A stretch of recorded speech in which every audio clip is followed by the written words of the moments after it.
Dilansir dari National Geographic, benua Amerika Utara terbentang dari Kepulauan Aleut kecil di barat laut hingga Tanah Genting Panama di selatan.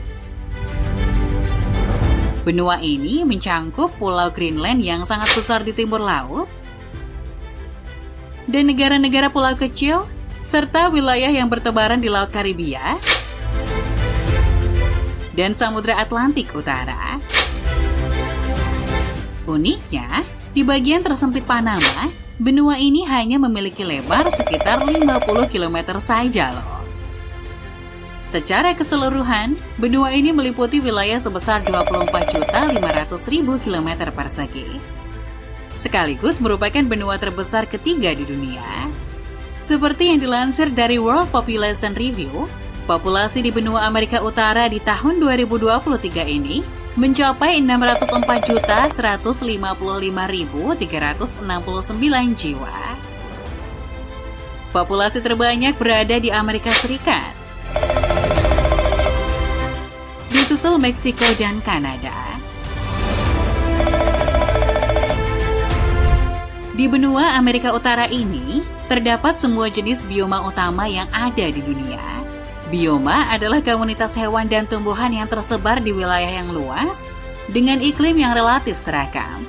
Beberapa bioma yang ada di Amerika Utara antara lain ada gurun, padang rumput, tundra, dan terumbu karang. Jika melihat skema bumi berdasarkan pembagian dari PBB, maka benua Amerika Utara dibagi menjadi 3 wilayah, yakni kawasan Amerika Utara, kawasan Amerika Tengah, dan kawasan Karibia. Kawasan Amerika Utara. Wilayah Amerika Utara terdiri dari Amerika Serikat, Kanada, dan Meksiko, serta dependensi Saint Pierre dan Miquelon, Greenland, dan Bermuda.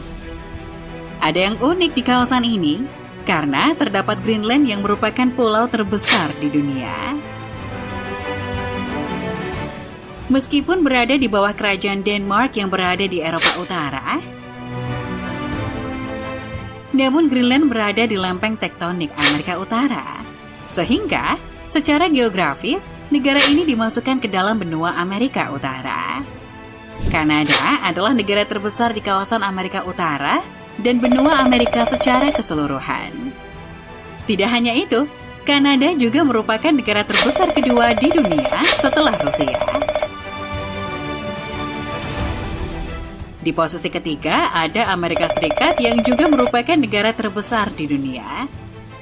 Sedangkan untuk wilayah terkecil di kawasan Amerika Utara ini, ada dependensi Prancis Saint Pierre dan Miquelon yang merupakan kepulauan-pulau kecil di Teluk Saint Lawrence.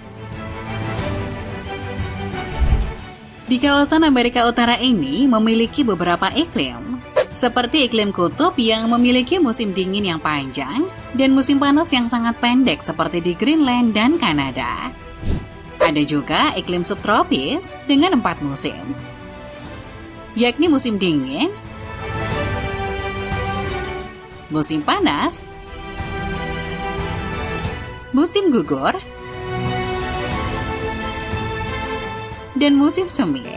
Populasi kawasan Amerika Utara saat ini mencapai lebih dari 374 juta jiwa dan memiliki penduduk yang sangat beragam.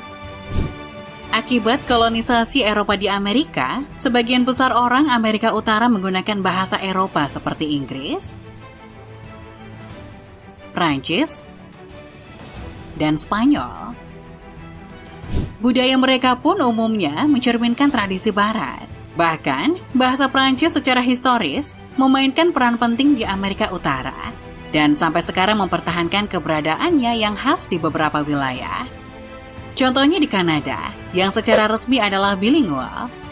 Bahkan bahasa Prancis menjadi bahasa resmi di Provinsi Quebec. Penutur bahasa Prancis juga dapat ditemukan di Amerika Serikat, termasuk budaya Cajun di negara bagian Louisiana. Selain itu, ada juga jutaan penutur bahasa Spanyol di Amerika Utara. Sebagian besar tinggal di Amerika Serikat, terutama di negara bagian Florida, Texas, Arizona, New Mexico, dan California. Namun, di beberapa bagian Kanada, Amerika Serikat, dan Meksiko, masih terdapat juga penduduk asli yang melanjutkan tradisi budaya mereka dan berbicara bahasa asli. Perekonomian Amerika Utara sama dinamisnya dengan penduduk di kawasan ini. Hampir setiap jenis kegiatan ekonomi ada di kawasan tersebut. Seperti Amerika Serikat yang memiliki ekonomi terbesar di dunia, yang menghasilkan hampir 1/4 dari PDB dunia. Begitu juga dengan Kanada.